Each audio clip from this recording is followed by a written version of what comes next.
Yakoke, Miigwech, Palamia.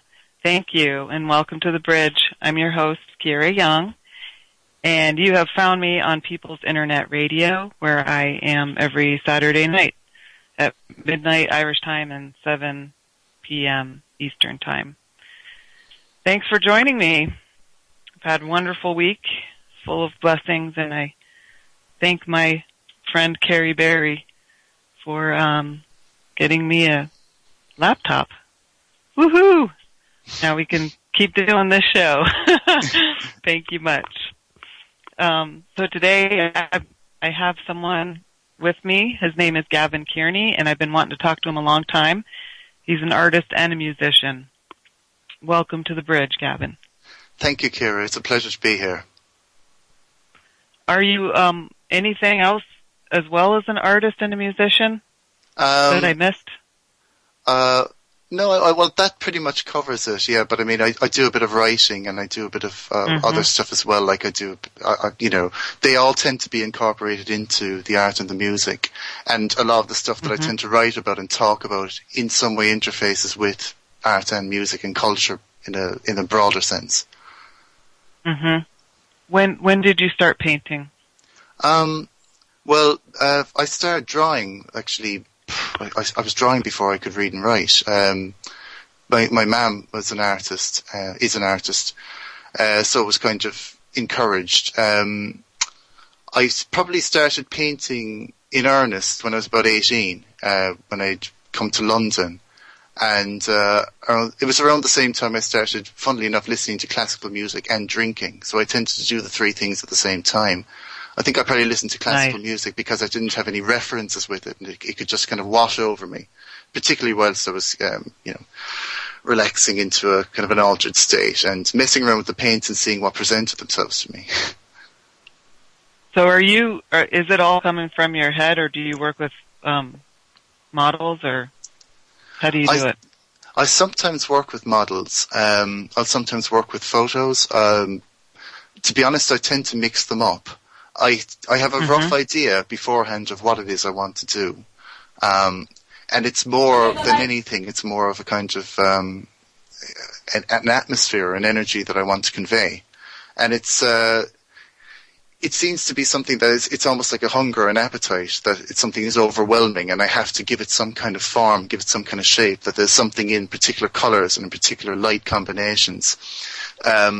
But essentially I'll kind of use what's necessary for the painting. If it requires a model or if it requires a figure, or like say if I need to kind of like go and study some architecture or nature for a painting, I'll do it. But if not, it's by and large it will come from my head. Or from somewhere, or something working through my head, I'm not sure. From somewhere else, basically. Right, it just comes through. Yeah. And there's definitely a desire to, I don't know if you get this, but it's something I've always had, like from when I was, and I think children naturally have it anyway, is that you see things, you see the world around you and it suggests other things. Not so much that you see through it, but you have all these associations and feelings that are associated with particular colours and particular light, and it plays on your imagination and it invites some kind of response. This is why I think Picasso said that all children are artists. It's just that, most of us lose it by the time of adulthood because it's been conditioned out of us. That sense of the freshness in what becomes the quotidian, what becomes just commonplace, that you're seeing it with that intensity. I remember like when I was little being incredibly kind of tuned into like every mark on the wall or every kind of like, say if there's a wooden table, all the patterns in it and being able to see things into it. Sadly, most people lose that. It's very, very hard to hold on to that. It's very hard to, your consciousness just becomes overwhelmed. You second guess reality. You second guess every day. And I think that art is one of the many purposes of art is trying to give a permanence to those fleeting sensations, to those observations, to give something solid, to give it some form. Well, I do that with my poetry, but I do think that I have lost not forever. I'll try to, I was thinking today I want to get it back. Yeah. That ability, because I saw a painting I did, just a watercolor I did when I was a child. Yeah. And it was really good. Yeah, yeah. But this is it, and it's actually it's a very good thing that you have some of the artwork, because I actually don't have any of my stuff from before about 8 years ago, because I destroy most of my stuff, like if I don't like it or if I'm just bored with it or something like that, which is a bit silly really, but I don't have a lot of space to store canvases and things like that. But it's very, very good if you have any art from when you were a child, just the insight into your perception. Because, you know, you think you can rely on your memory, but memory is a kind of a creative function, and it's constantly embellishing and moving things around and rearranging things. So it's a very, very, to have a painting from your childhood, it's not only is it a document of what you were perceiving at the time, but also that part of you that's just resting at the moment. It's still there. You can still access it. It's just that it's very, very difficult when you're kind of coping with the responsibilities of, you know, adulthood. Adulthood's so overrated. I just don't see the point of it, really, to be honest with you. It really is. Oh, it's awful. It's awful. Yeah. It's boring. I'm waiting for it to end. I'm looking forward to the second childhood thing, you know. Yeah, bring it on. You Getting know? Old? Well, not so much getting old, but being kind of like so old that I just don't give a shit, you know. It's just kind of go into a, you know, kind of like go into a completely altered state with it, you know. Well, my grandfather became a really accomplished painter in his older years, like 80s, 70s and 80s. Yeah. And before that, he was a photographer, and he started painting his photos. Yeah. And they're magical. Oh, excellent. And so, but I feel like they have, you know, my auntie as well. I have her paintings all over my house. Yeah. Have some sort of innate ability that I don't have, but I have with words. Yeah, you know. But I mean, the there's thing something there. Well, yeah, the thing is, there probably is, you know, but it's also a question of whatever medium works for you, whatever medium you respond to. I mean, it's you know, most people tell you that you can never do enough sketching, enough drawing, and I agree. But I'm terrible with drawing. I'm really kind of slack with it because I don't get excited as much by that medium as I do paint.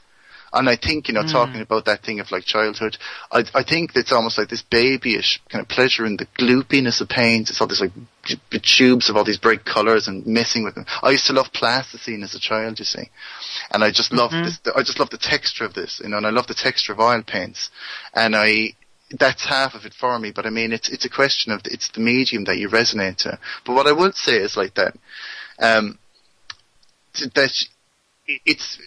I mean, obviously, kind of, it depends on how far you want to go with these things and how much time you want to spend practicing and stuff. But anyone can learn to draw to some capacity. Anyone can, you know, like anyone can learn to play an instrument to some capacity.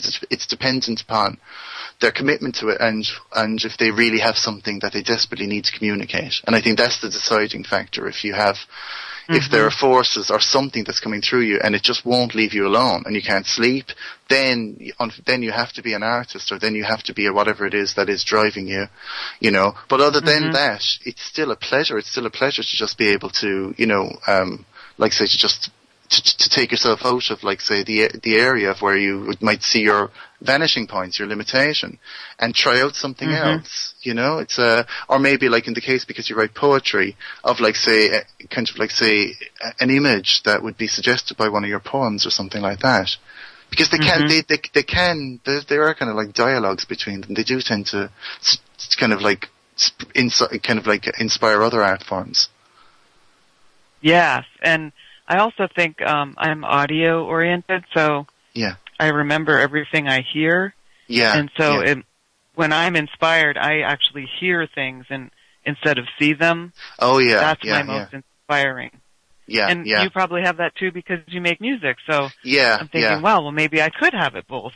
You probably do. Yeah, this is it, you see. You probably do. I mean, it's funny, you see, because they're both quite different mediums, even though I kind of I work in both of them. Music is far more overwhelming, I think, and I think it's the nature of the sense of sound itself. You know, the way a piece of music, like a smell, can really, really take you back somewhere. It seems to contain the essence of a particular time in a way that a picture, a painting, or a photograph, for me at least, doesn't. And music can be very, very overwhelming, but music can be a bit trickier because of the way it moves through us. We have loads of subconscious associations and emotional resonances with music. A case in point is, like, you know, as you get older, the kind of like fluff and idiotic kind of rubbishy pop songs from your childhood assume pathos, and they move you because they remind you of a time that's gone. And your objective head is saying, yeah, but this is rubbish. You know, this is just rubbish. But your heart responds to it because it reminds you of a part of yourself that is there but isn't there. So music is intoxicating, you know, and that's probably why I think music is seen as one of the Dionysian art forms, that it's very, very heady, and it's kind of like it's wild and unfettered, perhaps in a way that painting isn't. I mean, an abstract expressionist would disagree with me, you know. That's fine. That's their view. I'm just thinking it's because a painting, like, say, it's a thing. It's framed. It's, you know, it's a static thing, and it's kind of contained in a way that music isn't. For me, at least. But other people will say differently, you know. Yeah, it's a living thing more. Yeah, yeah. And it's time-based as well. It starts and it ends. And this is another thing as well. Like, it's music. I find, at least for me, is a far harder sell than art. And it could just be because of the music I'm doing. I don't know. I haven't thought of that. But I mean, I'd like to tell myself, I'd like to convince myself that it's what it is like somebody can just look at a painting in a couple of seconds and say, oh, I like that. Where's a piece of music? They have to sit there and listen to it, you know? And it's going to take their attention. And also they'll be looking for references, you know? If you don't have references, you know, which we tend to do in reality anyway. We associate things with other things. This is how we kind of make our way through life in the world. But with music, because it's not right there in front of you, it's all around of you. So you're trying to kind of connect it to something that you've already heard.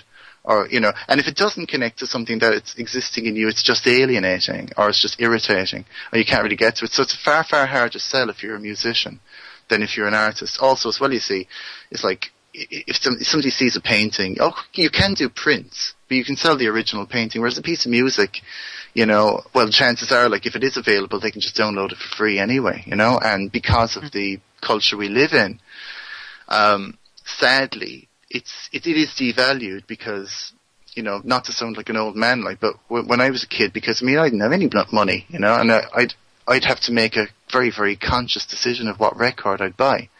It would be a serious, serious thing, you know, and if I bought the record, well, by God, I'd listen to it because, you know, I couldn't take it back and get the money back or something like that if it was a second-hand record, you know. And as a consequence, I mean, I remember, like, really, really ridiculous stuff, like my confirmation, because I'm, you know, from a Catholic background, my confirmation, when I was about 12, my confirmation money, I bought Gumma by Pink Floyd. I don't know if you know Pink Floyd, their early stuff, right? And because there was a track on it, Set the Controls of the Heart of the Sun, which I loved. But I hadn't heard any of the other stuff, and I was about 12, and I was in my confirmation suit listening to this. What the fuck is this stuff?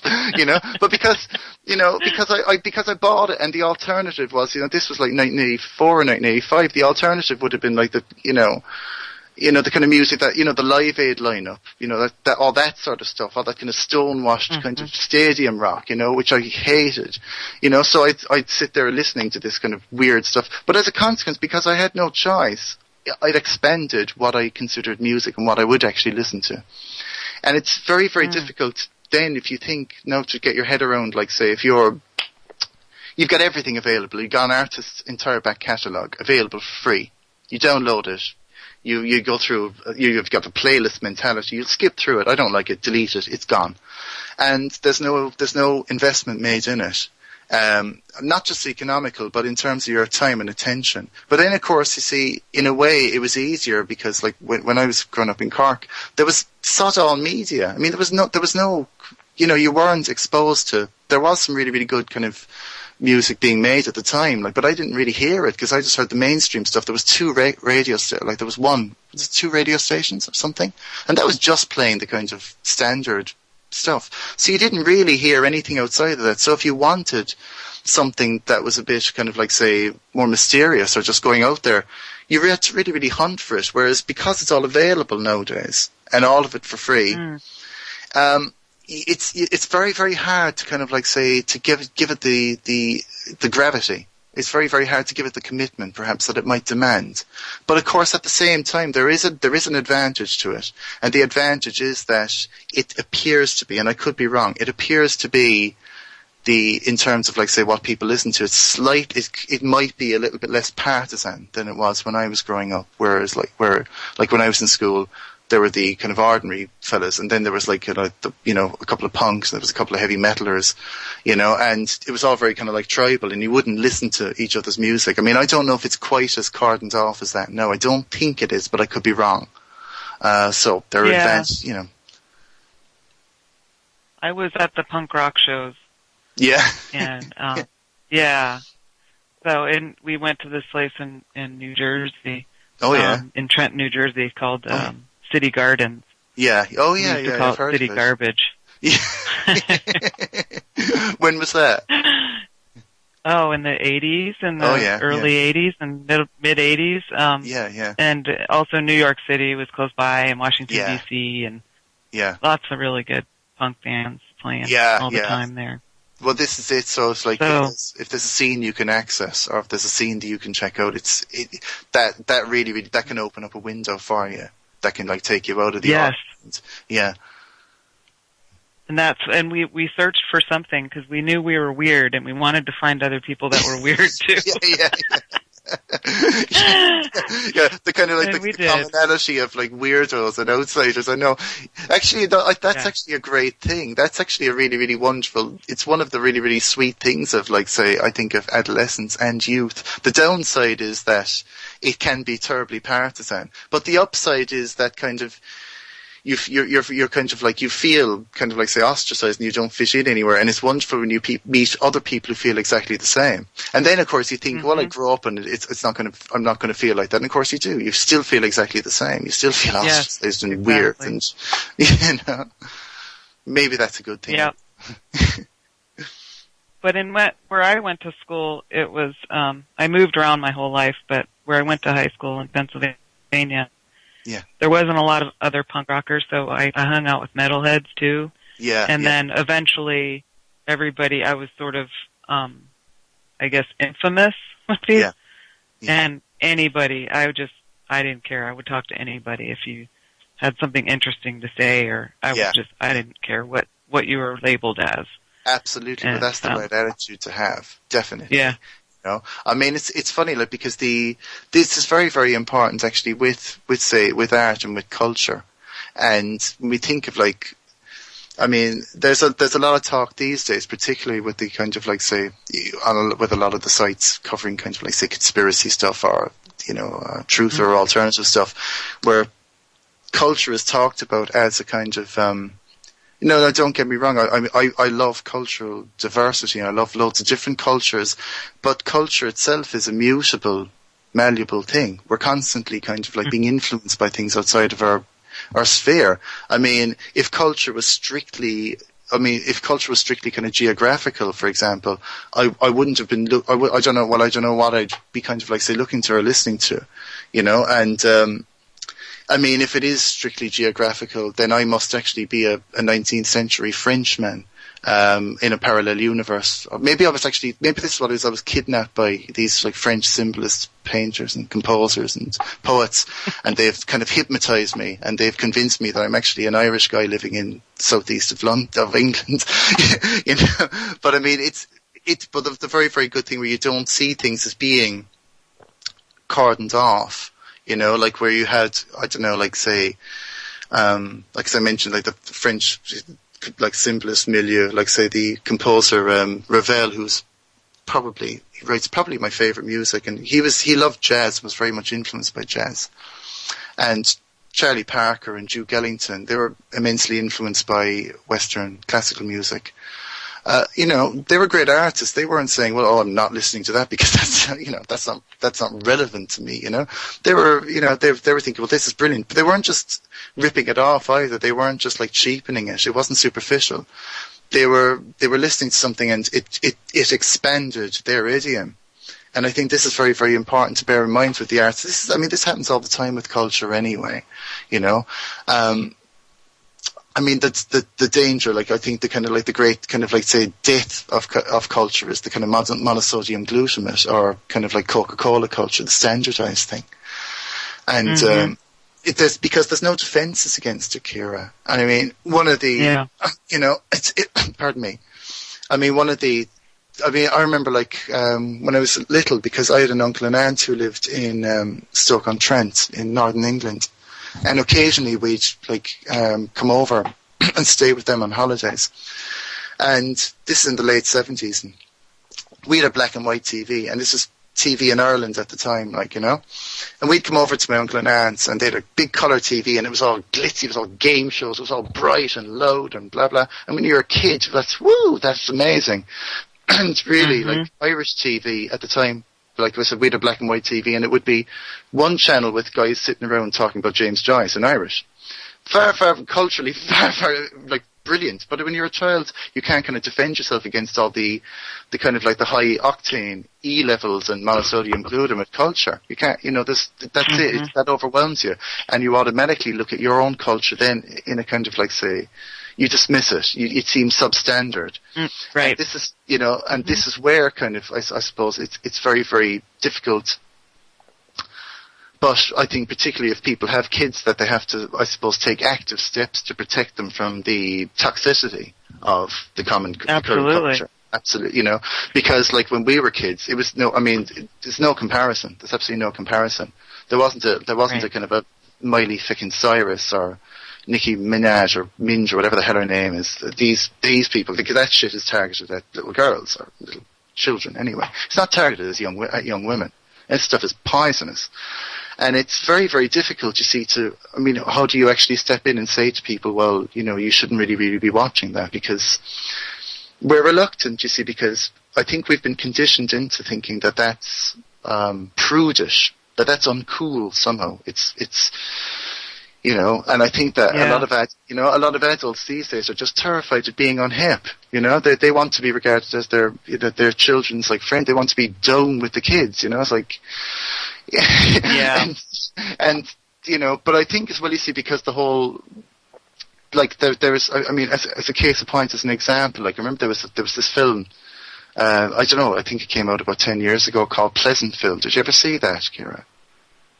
I didn't, but I have some vague sort of remembrance of when it came out. I never saw it. Yeah, I don't actually. I didn't find it a horrible film or anything like that at all. But just to kind of illustrate a point, it's like these two teenage kids, and they watch this like a soap opera from the 1950s, a black and white kind of picket fence American soap opera. And they kind of go through, I don't know, they kind of find themselves in this place anyway, and it's all black and white. And the point is that the people, that they're actually all really repressed, and when they start showing emotions, they turn into colour. Now, the thing is, like, I'm not saying that one has a kind of a stiff upper lip and one gets all repressed and all reserved, but we're kind of very, very kind of like, say, reluctant to, I don't know, I don't want to say kind of like censor, but to actually say, well, actually, I'm not standing for this. I'm not going to allow my kids to see this shit. I'm not, this just is not on, I'm not going to pay a fucking license fee. Well, people shouldn't really be paying a license fee anyway, but paying a license fee for this garbage, and not actually taking into account the toxic effect. There's a big difference between being emotionally frank and sincere and just being kind of crass.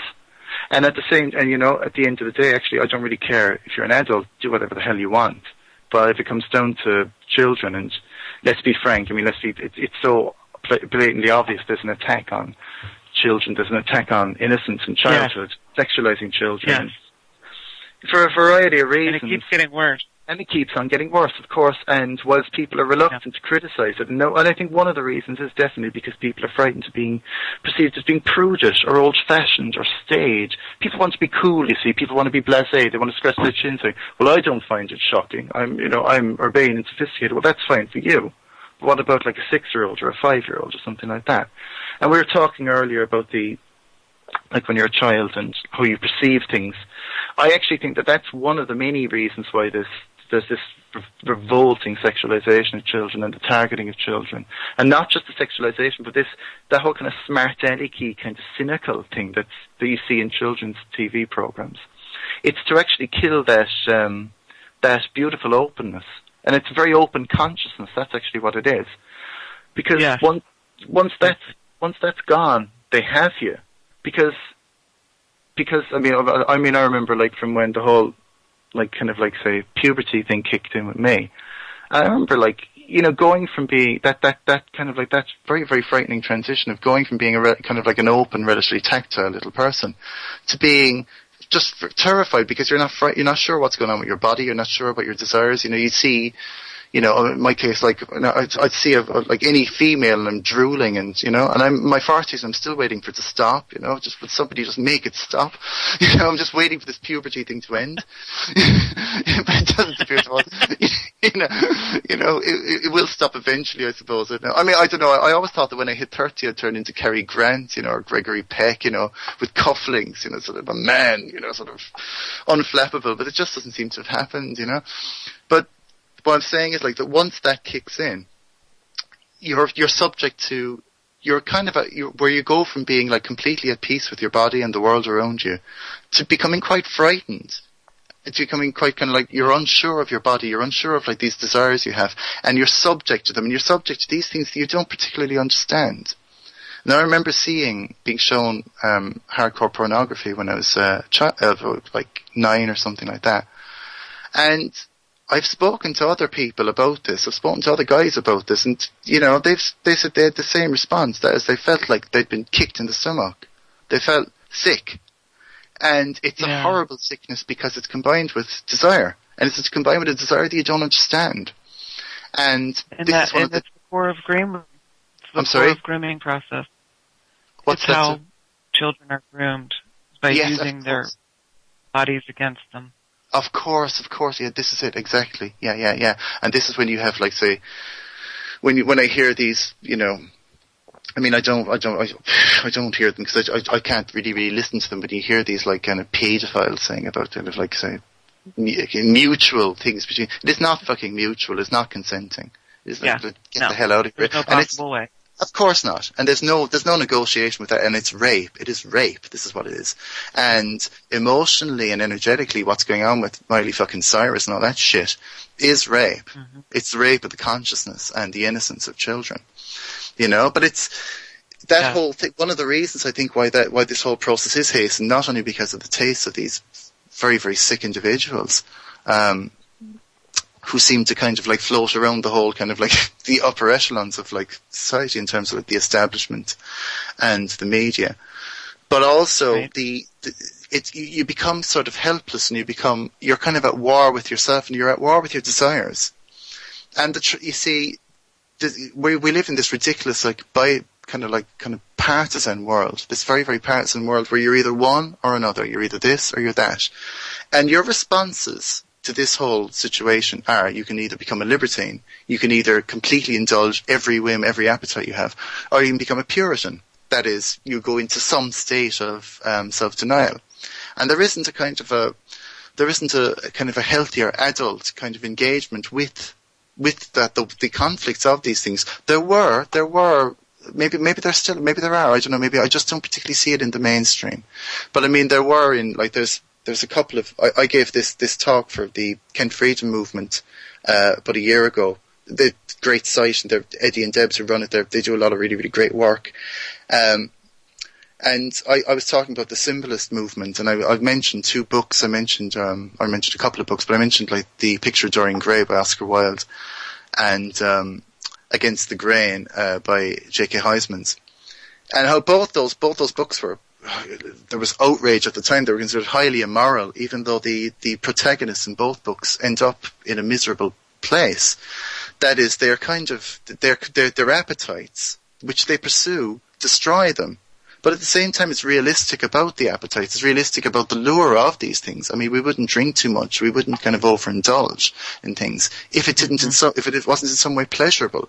And that's why, I mean, I would regard these things. I mean, I'm not talking about pornography, which to me is like just horrifying to me, or certainly what I've seen. I haven't seen like the really, really weird shit, but it seems to me to be like what some people talk about, the reverse Kundalini, that is the attack on the divine feminine. But this whole area, the whole area of our desires and the subconscious realms, this is to be treated, I think, with reverence, but with a certain amount of caution, because we're subject to so many mysterious forces. That's not a bad thing, because that makes for great insights. It makes for empathy. It makes for great art. It makes for, a deepening in the understanding of what it means to be alive. But at the same time, it's like we have to approach them with realistically, not denying them, not saying that they don't exist, but at the same time kind of like not being completely consumed by them. And also as well, of course, we have to draw a distinction between like kind of my appetites and what my appetites might be doing to me, and how they might impinge upon other people, and how they might affect people who, who are close to me. And this, we're not even kind of like going near the whole kind of like, say, this wouldn't even go near the thing of like, say, violation and things like that, but just how kind of your kind of unconscious behaviour has ramifications, and not just for you, but for those who love you as well. And so it's being aware of these things, but at the same time, kind of like, say, not denying them, and where you can, reverencing them and enjoying them. So, do you find that that's what's coming out in your art and in your music and your writing? Is a certain amount of it. Yeah. A certain amount of it, definitely. Yeah. I wouldn't talk about, like, say, specific paintings that I'm working on and stuff, but definitely it's that there are things that are motivating me. And one thing I will say that's motivation, one of the greatest motivations for me was like my awful experiences at art school. And sometimes I think if you're an artist, it's good to be motivated by what you're against, to have a clear idea of exactly what it is that you're against, I mean, I was listening to, I've been listening to lots of interviews recently with our mutual friend Thomas Sheridan, particularly around the excellent Walpurgis Night. And he was talking about Richard Wagner's operas and how Richard Wagner had a kind of a theatre built to his own specifications. He was lucky because there was a rather eccentric King Ludwig, I think, who sponsored him. And about Thomas writes about how Wagner was a genius for staging, for using lighting, for using acoustics. It was absolutely amazing. But the interesting thing is, like, commonly when Wagner's operas are put on these days, they try to remove that. They try to like kind of like take away the magical aspect, take away the mystery, to divest it of that. And that kind of would give a clear insight of like kind of like largely my experiences at art school. That is, you could do whatever you wanted, provided it was what they wanted you to do. If you did insist on doing all that outmoded stuff like painting and drawing pictures and stuff like that, woe betide you.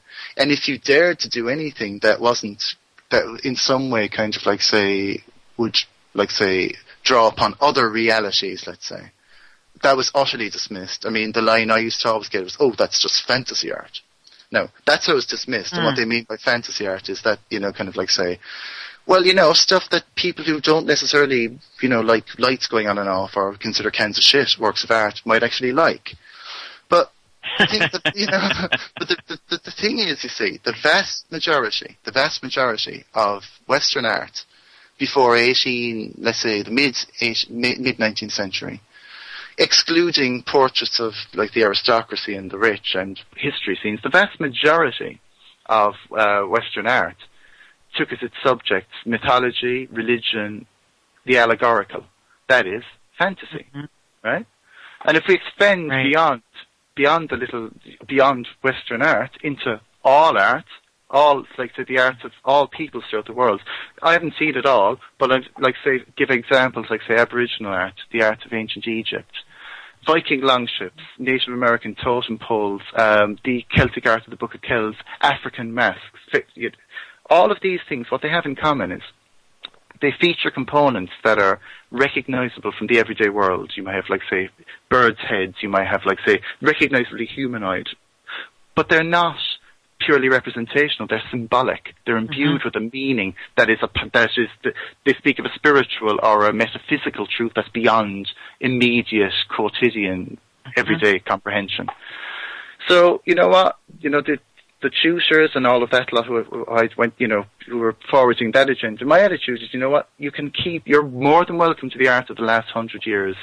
I'll have the art of all the time before that, stretching back to the earliest cave drawings and embracing the entire fucking world, you know? And the thing is as well, you see, if you look at what they're actually forwarding, the model of art that is being forwarded is decided entirely by a tiny clique of critics, curators, and academics. Now, if you're happy for them to make your decisions for you, that's absolutely fine. If you're happy to tell yourself that a light going on and off or a can of shit is art, well, I'd say, who the fuck is the fantasist here? What's the fantasy art? Right. I don't know. Right? Right. You know, it's like... I'm old-fashioned. I think it's, you know, there should be beauty involved. Absolutely. Yeah. Definitely, yeah. Well, I mean, the thing is, it's interesting because we live in an age of anti-beauty. Absolutely anti-beauty. Right. You know?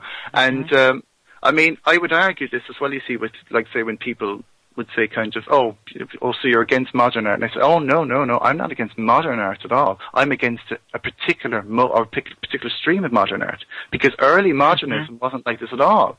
Early modernism. It's interesting, actually, Kira, because if you read any kind of, like, say, historical kind of, like, appraisal of the development of modern art, it will start with, say, Impressionism, then Post-Impressionism, Expressionism, Fauvism, Cubism, and finally abstract expressionism. Now, what that is that's the realist line, because the Impressionists were recording what they were seeing, impressions of what they could see. Okay? And you end up, because, like, if you think, like, say, okay, via that, like, say, think of, like, say, Cubism, and that's the idea that an object isn't just what you see it, but it's all the angles that are incorporated. But you end up with abstract expressionism, which is nothing that anyone ever sees, okay? But the reason why I think that they actually take that approach, the realist approach, it's the same reason I believe that they do this kind of, like, demystified version of Wagner's operas. That is, it's an attack on the mysterious or the metaphysical or the imaginative. That it cannot just be kind of, like, say, comprehended immediately. That cannot as well be codified. I mean, because the interesting thing is, like, say, the origins of modernism, like, say, the first kind of, like, say, like the first modernist composer, Claude Debussy, was very much involved in the symbolist milieu in Paris. And Stéphane Mallarmé, poets like Mallarmé and Verlaine, you know, they were in many ways reacting against the cult of materialism, the cult of science being elevated above all, and thus divesting the world of its mystery. And many of these guys were agnostic, but they recognized that there was a great danger of losing something fundamental in human consciousness and in human desire and in one of the benefits of being alive, if everything was reductionist. And if you're to read about, like, kind of, like, the development of modernists, they completely leave those guys out, or they try to, like, put them elsewhere. But they will try to remove the kind of, like, say, the magical or the metaphysical, the imaginative. And again, of course, that's exactly right. Sorry? That's exactly what they've done to everything, not just art. Of course, exactly. Everything. Music, writing, you know. Absolutely. And this, of course, as well ties in with the assault on the consciousness of children. It's the exact same thing. That imagined, unlimited universe being destroyed. Because, you know, if it isn't the sexualization, it's like I mentioned, like, these TV shows where it's all kind of smart alecky, you know? Because something dies, I think, when you're like that. I mean, I remember, like, when I was in school and, like, when I was 7, like, all the kids were like these sweet little innocent little kids. By the time we were 9, we were all hard and we were all trying to face each other off because you'd be laughed at as a pussy or something otherwise, you know. and something had happened. We'd lost something. And you spend the rest of your life trying to get it back through whatever it is you might want to do. But it's hard to regain it, and then they have you. And it's really, really, if you can do anything to fight against that, it's important. Yeah. Well, you summed up my number one job as a mother. Great. With my son, who is 9.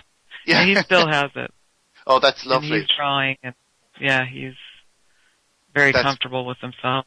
Yeah, that's beautiful. That's superb. Yeah. I mean, the thing is, it's easy to get off put by the way things look. Things look in many ways a lot worse than they are, but then that's for a reason, because it's very important to depress us, for us to feel helpless and useless. Because even at the most mundane level, that means that you just buy more shit to try to fill the void, But it means that you're not going to. You see, because in many ways, pardon me, any action, like say, any opposition or something, is rooted in hope. And whilst you have hope, and I don't mean hope like hope. Change we can believe in, all these ridiculous slogans, like it's over there. But I mean the real stuff that's a bona fide hope, not neo hope, which is like like there was New Labour in the 70s, and then there was a neo hope with Barack Obama, but they all have their slogans anyway. They're all the bloody same, But when you actually have hope, you'll be motivated to do something about it, So it's very, very important to make things appear a lot more bleak and a lot more hopeless than they actually are. So you just sit back and you can be cynical and just give up. And it's one of the reasons, I mean, to be honest with you, Kara, I don't really I pay very, very little attention now to a lot of the online kind of like truth movement or conspiracy stuff or, because I mean, there's undoubtedly there's room to kind of like say expose shills and things like that. But the trouble is, there are always going to be shills. There are always going to be shills with things like this because, of course, there are. I mean, the people the forces that run international finance and the media, they've got far too much invested in this. Or the political structure. I mean, do you think like that people like sort of Halliburton or whatever, they're just going to like sit back and allow something like this to happen? A couple of billions of these guys is nothing. Of course they're going to put shills in there. And the trouble is, you see, the whole shill thing is, it's unprovable. We can all accuse each other of being shills, and it's, and it's... And you end up having to defend your humanity. Exactly. Or put somebody else in that position, which is very counterproductive. Of course, this is it, and I just kind of like despair of it. And it's something as well you notice, or something I've noticed, and it's something that concerns me. Like, if reasonable people aren't prepared to talk about things, unreasonable people will, right?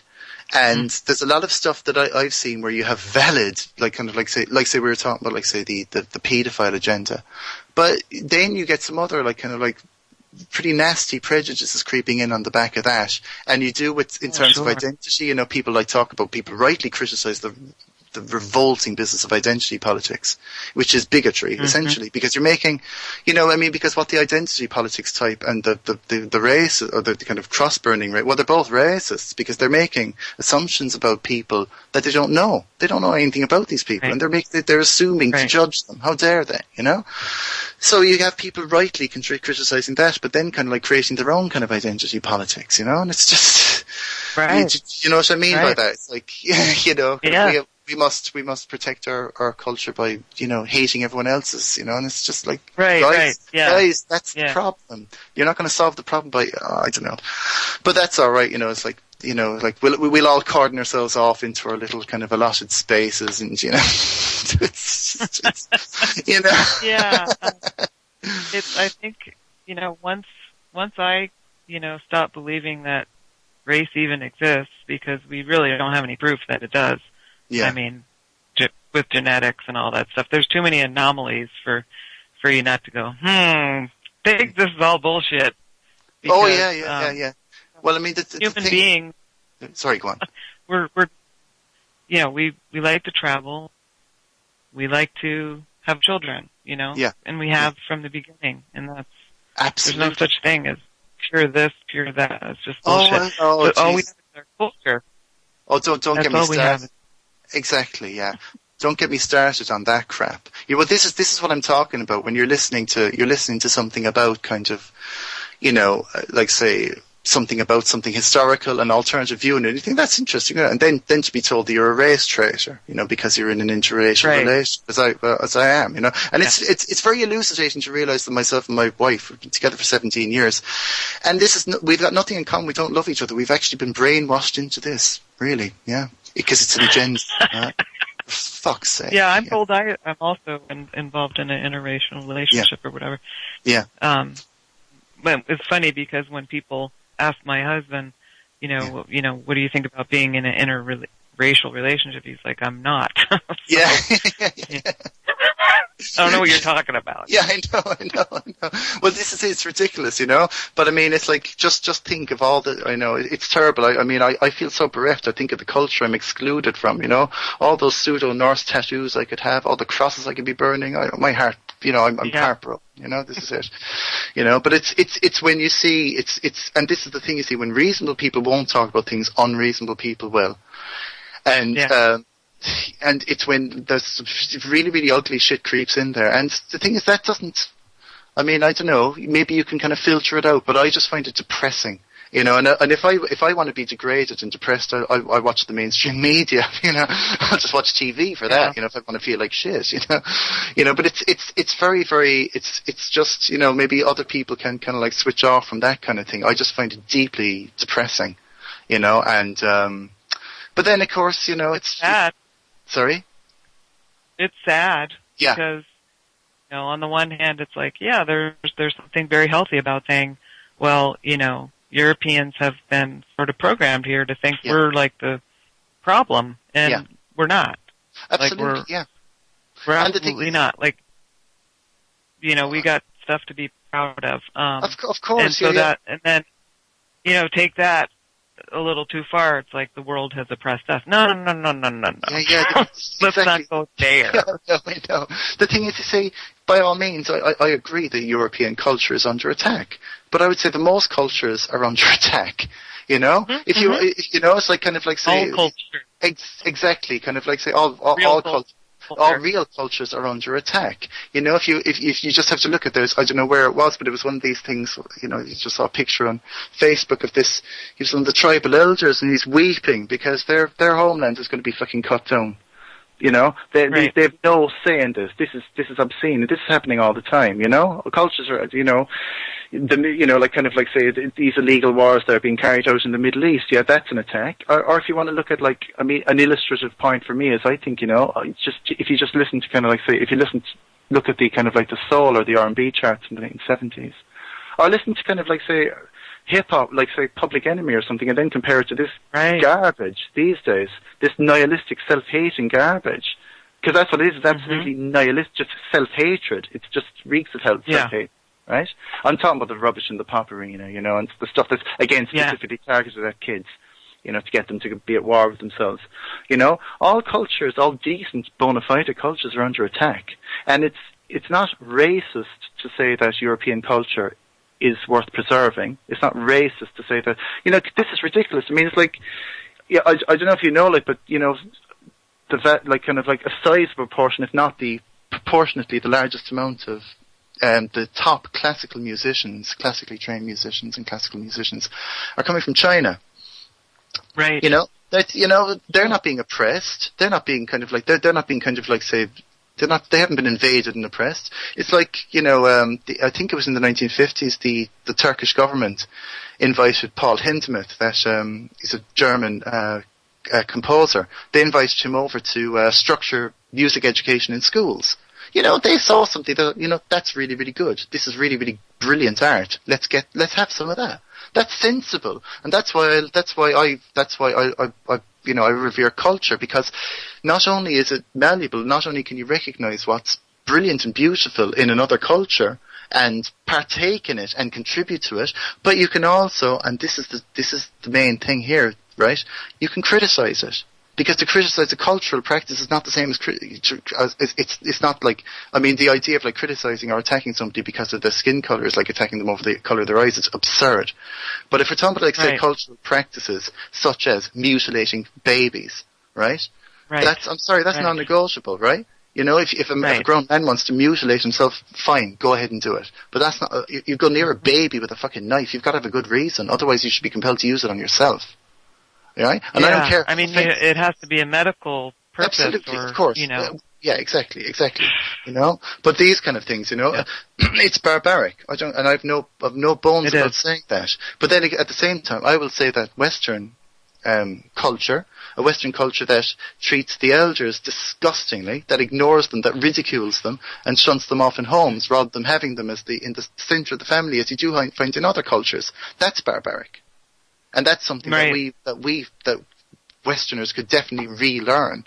You know, that there's this kind of thing of like shunting the elders off of, I was listening to your show with Thomas and another chap, and you were saying about that, it's like 50 is the new 40 and all this bollocks, you know, this kind of like, the shame about what time does, you know. I mean, and you know, like, it's tough, it's hard, like, there's a line in a book by Martin Amis. He says something like, "Meanwhile, time went about its immemorial work of making everyone look and feel like shit." You know, time does that. It sucks, but you know, hey, you know, what do you do? What do you do? That's coming for everybody, presuming we live long enough. We're all going to be there. And the thing is, as well, there are sinister reasons for this. Is not just vanity. The elders hold the wisdom, right? They've been around the block. They can say, "Oh yeah, we had this before, right? We've seen this before. We know exactly where this is going." You know, this is one of the reasons why totalitarian regimes always target the youth, because young people not only have energy, but they're very sincere, and they don't have experience necessarily, or they don't have the comparable experience that, like, say, an older person will have. But they'll have the sincerity. They'll have which is a beautiful aspect of youth, the belief that you can change the world, that feeling of indomitability, which is wonderful. It's very short-lived, sadly, but it is a wonderful trait of youth. But the totalitarian ideologies and regimes always try to go after kids. They always try to co-opt the kids, take their energy, take their sincerity, and use it against them. Get rid of the elders, shunt them off, because they might be able to. They've experience. Yeah, that's why I go to the arthritis pool and talk to them. Yeah. Because, you know, it helps me and it helps them. Absolutely, yeah. Yeah, and I learn a lot, too, because I've met a few people that lived in this area for their entire lives, that are in their 70s and 80s. Yeah. They tell me about, and I've only lived here around this area for about 7 years. Oh, right. And so I've moved around my whole life. Okay, yeah. All over the country, so was a nomad up until recently. Really? Did you find it difficult to adjust to being settled in a particular place for a long period? No. It was time, you know? Yeah, it was time. Yeah. I can understand that. Yeah. And where I am, I'm very connected to the land, and I don't really have an explanation for it, but I have a feeling, you know, that my ancestors moved through here, met each other here, you know? Yeah. Because that is the family story, you know, that the Scotch-Irish ancestors came over through Virginia and then, you know, moved on through the Appalachians and then down into the Gulf region, settling down there. Oh wow, yeah, lovely. It's to my kind of like eternal dismay and shame. I haven't been to the States yet, and my mum spent quite a bit of time traveling around there. She herself and this friend of hers, Mary, Mary's in her 80s now, but like when Mary was I think in her late 60s, and my mum was in her late 50s, I think, and they got a camper van. They drove right through America. And from Canada right down into Mexico, and my mum knitted Aran jumpers and sold them along the way. She's got a great sense of adventure. Yeah, I have been to Ireland. Oh, really? Yeah, a few times actually. Oh, yeah. And I hope to come back someday. Yeah. I hope to bring my husband and son. Yeah, to see Ireland. Yeah. Yeah. Beautiful place. Beautiful, welcoming people. Yeah. Really loved it. Yeah, it's lovely, and I wish I got back more often. It's really, really weird actually, Kira, because sometimes I kind of pinch myself and I realise I've lived for far more of my life out of Ireland than, because I left when I just turned 18. Which most people don't believe, because my accent is still quite strong. Well, it's the same. It's the same as it was. But that's because I don't listen to people.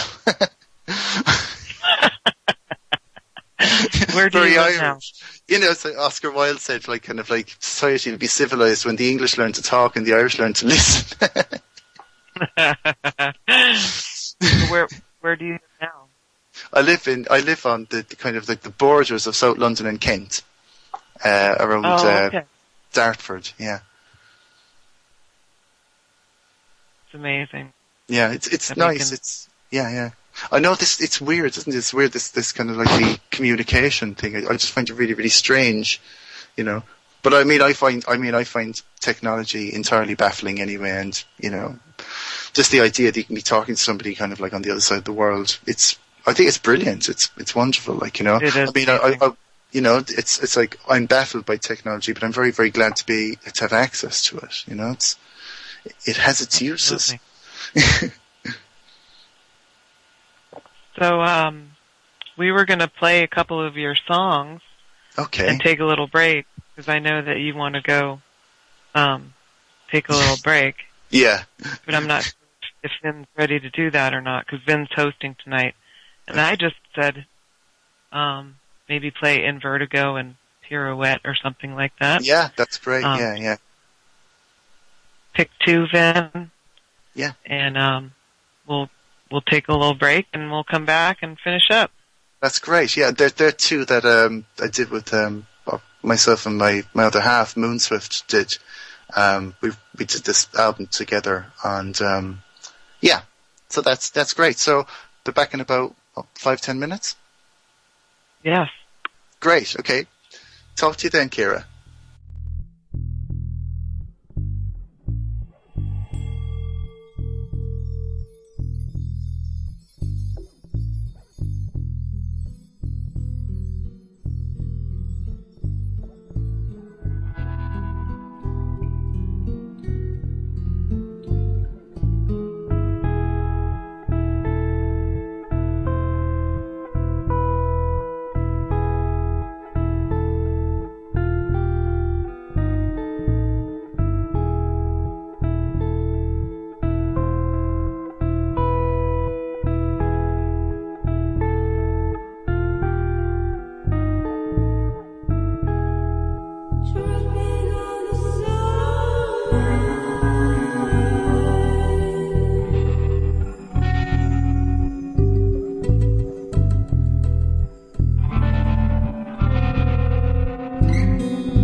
Welcome back, everyone. Hope you enjoyed that. That was beautiful, Gavin.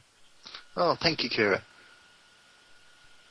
You have a lot of songs. I mean, we could do a whole show that would be all your songs. But how can people hear more if they want to hear more? Where do they go? Well, there's a couple of places they could go to. There's a couple of Facebook pages. The last two songs, like I said, they're done with Moonswift, and there's a page Moonswift and Sand Snowman, and there's my own stuff, Sand Snowman. There's a website, Sand Snowman Music and Arts. Is there anywhere else? There could. There's a SoundCloud as well, but if they do a search, they can find things, or they could go to Bandcamp, Moonswift and Sand Snowman, or Sand Snowman at Bandcamp if they want to download things. If they want vinyl, they could go to Tone Float Records. There's some CDs at Beta Lactum Ring, which is a label in Portland, Oregon. There's they can find things. They are out there if they can go by those, or if I can give you other links. But I think those will probably cover it really. Okay. And your paintings. Yeah, my paintings. If people are interested. There's Fine Art of America, and again at the Sand Snowman page, and there's some of the paintings are there, and on the website that's Sand Snowman Music and Arts, they can see some of them there. And I think at Fine Art America, you can buy prints, if anybody wants to buy prints. So, there. Excellent. That's the place to go. Okay. Yeah. Wonderful. Yeah. So I was thinking, while we were listening to the music and over the break, when you were having your experiences in art school, I was working in art schools. Oh, yeah. I was working as a model. I did work as a model all throughout Philadelphia and Boston. And, and then I worked at the museum school, and then I worked for a bunch of the painters that taught there. Oh, yeah. And I was just thinking how the human spirit always has a way of rising through all of the bullshit, you know. Definitely, yeah. I mean, the thing there's always a way, isn't there? There's always a way, and in many ways, it's actually not worth doing something unless it's countering something, you know? I mean, the thing is, it's very, very easy to be discouraged these days, but, like, say, for example, if you want to provide some kind of beauty or something like that, there's a strong incentive to do so because there's such a conscious effort to diminish it or to kind of completely delete it from everywhere, like, you know, from not just in terms of the art and music, but even architecture and things like that. So there's a motivating factor, and I think it's a very, very important thing because, you know, we can talk about the problems, but I mean, one has to present a kind of a counter to that, and the best way to do that is actually to, in some way, just get on with one's work, in some way do something, whatever it is you do, you know, be it a platform for something, or if you create yourself, you know, just so there is an alternative culture. I mean, the good thing about these days, and very particularly like with the media that's available these days, is there's lots of outlets, and people do look, and people are interested. Again, it's very, very easy to be deceived, but it's worth, you know, and think, well, it's all hopeless, it's all terrible, and particularly like if people are kind of like, say, listening to, like, say, a lot of the more rubbishy kind of pop music made these days, because pop music doesn't have to be rubbish, like any genre. It can be good, it can be bad or indifferent, but it is worth bearing in mind, like that, the junk that kind of like fills up, like, say, you know, the typical kind of X Factor stuff. Very few people are actually buying that in terms of actual record sales. They're very, very low. Very, very low. It's just that this stuff is being shoved down your throat, you know? Right. It's one of the, you know, as indeed are the kind of, like, say, the propagators of this kind of garbage. I mean, it's like, I wonder what kind of a hole can I crawl into to be unaware of people like Kim Kardashian. I don't even know who the hell she is. I mean, what the fuck is Kim Kardashian? Yeah. I know more about her arse than I do my arse, you know? This is just ridiculous, you know? You know? How does this happen? I know, how does this happen? I mean, I don't watch telly or anything like that, and I you know, it's like, how can you get away from these people? But you can't, you know? It's you have to try to filter it out, and you do have to filter this crap out, you know? But it's very, very effective in making you think, well, actually, well, you know, maybe it's just me. Maybe most people are actually into this kind of stuff, and most people aren't. Again, it's the same with a lot of the kind of like rubbish, the pseudo conceptual art, because I'm not lumping all conceptual art in with the kind of rubbish that wins the Turner Prize and gets like kind of promoted by people like Charles Saatchi. That's actually the X Factor equivalent. The psychopath in charge. Oh, absolutely. It goes back to that. Oh, yeah. Yeah. I mean, you think, even the beauty. I'm sorry? The sucking beauty out of art. Absolutely. And that's also as well, there's a market incentive thing there. If you're Charles Saatchi, right, who kind of, I believe he made his fortune as an ad man, doing ad campaigns for Margaret Thatcher and people like that. It's you're in a great position, you see, because you can pick, you know, geniuses like Damien Hirst and Tracy Emin and buy their, you know, rotting animals and fish tanks and, you know, dirty beds and what have you. Automatically, the value of the works of those artists is elevated, and therefore, him being the owner of this artwork, its value goes up. So it's win-win for them. You know, it's actually there is an economic factor behind this as well. You know, in fact, actually, one of the most convincing things I've heard about the theories about the there was kind of like the insane inflated prices paid for, like, say, lots of this kind of pseudo art, is that it's money laundering. And it is, in a way, it is money laundering. It's a kind of a filthy business, you know. But it's very easy to just feel very alienated and think that, well, you know, the game is up if that's what most people are buying into. But most people aren't buying into it, you know. I mean, this is something that I've spoken to other artists and other musicians about. It's very, very easy to feel like, you know, that kind of you're wasting your time, you know. But it depends on why you're doing it. I mean, the motivating factor for me isn't, the motivating factor is purely because I have to do it. It's regardless of how it's received or even if it is received. But there's a temptation, like, to feel kind of like, say, dismissive of, like, ordinary people and the tastes of ordinary people. The thing is, what you have to bear in mind, or what I bear in mind as a musician, is that most people who kind of, like, say, most people who are listening to music, they're not listening to it with the kind of, they don't necessarily make music themselves, so they're not listening to it in the same way as perhaps I would. I'm not being kind of, like, say, I'm not being elitist here, but it's different. If you make music, you might listen to it kind of differently. And most people, they want a kind of an immediate emotional reaction. You know, they want something to make them dance. They want something to make them feel a bit weepy, you know, and, you know, I don't blame people for that because, you know, they're stressed. They've got bills to pay. They've got all these commitments. They just want a bit of escapism, you know, and, so I don't hold it against people if they don't have the time or the energy to kind of, like, say, try to expend their kind of, like, say, you know, their what they would actually listen to, what they would be prepared to kind of, like, consider art or allow into their lives, you know. But it's one of the issues I have, like, with the kind of, like, say, the kind of, like, the pseudo modern art, or the kind of, like, say, a lot of the rubbish that is being pushed, and that it's actually a kind of a triumph. I remember reading an interview with the curator of Tate Modern, Nicholas Sirota. This was back in the late 90s or early 2000s. And he was saying that the sheer number of people flocking into Tate Modern was evidence that the public gets modernism. That's great. It's a triumph. Everything's great. Everything's hunky-dory because the public finally get modernism. Look at all of the people who visit the gallery every day.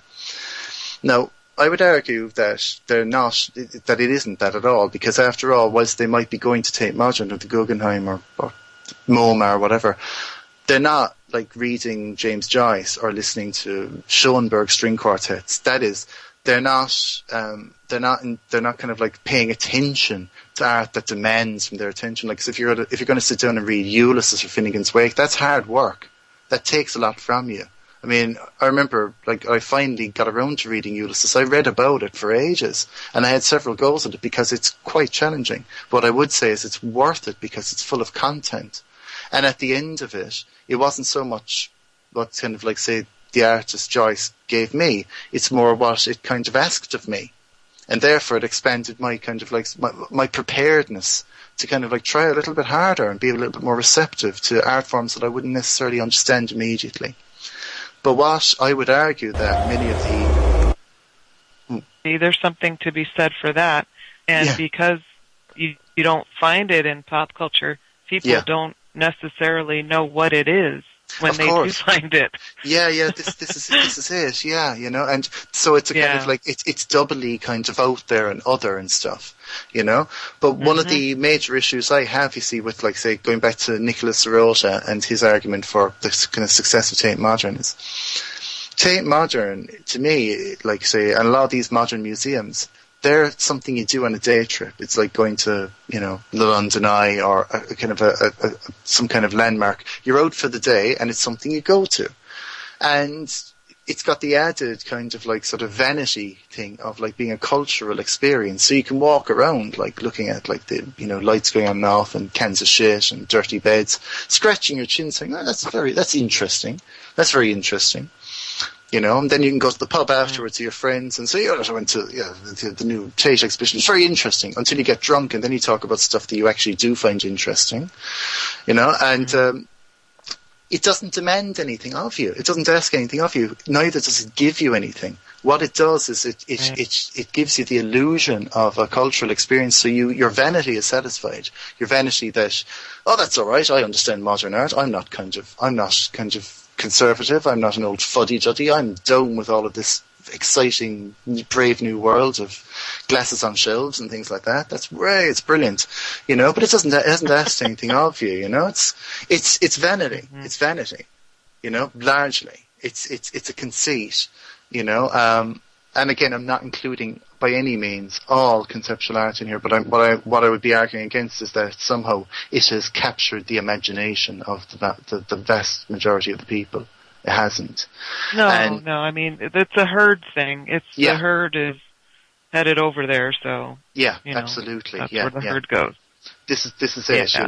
Yeah. And also as well, you see, because it's made like you can feel kind of proud of yourself. You can feel kind of like, say, you got a nice warm glow because because after all, I mean, as far as I know, the National Gallery in London is still free, and that's chock-a-block with absolutely brilliant art, beautiful paintings, amazing stuff. But there's no kind of kudos or cool involved in standing in front of a Titian and saying, oh, that's wonderful, because anybody can see that. It's a brilliant painting. Anyone can see that. Whereas you say, I actually found the lights going on and off. I find it very interesting. Then you see you're kind of like, you've got the illusion of having depth. You've got the illusion of being somehow a kind of, more kind of like, say, I don't know, more select, cooler, essentially. Mm-hmm. Well, I think that this kind of brings us back to what we were talking about, with race. And I think that the past 20 years, people in Europe have begun to identify with the white thing. Yeah. The whole white thing, that was invented in America. The whole concept of white. It didn't exist before America. And so, and what that does is people begin to identify with that, and they lose what really is culture. Oh, I see what you mean. And so, for white people in particular, or people who are identified as white because their skin is light-colored, because this concept was created in America, what it means is you identify by what you are not. Oh, of course. Not black, I see what you mean. Yeah. Not Indian. Yeah. Not Mexican, not. Yeah, so it creates a vacuum, really, in your soul. Absolutely. And makes you more susceptible to, going to the tape to try to get a cultural experience, which is it's the antithesis of a cultural experience. Yeah. That's very interesting, actually, because I hadn't heard that or had that perspective, and that's very, very interesting, because if you think of it, it makes you aware actually of how incredibly arbitrary these designations are, like say white and black. They're incredibly arbitrary. They're incredibly false. Actually, they're incredibly false.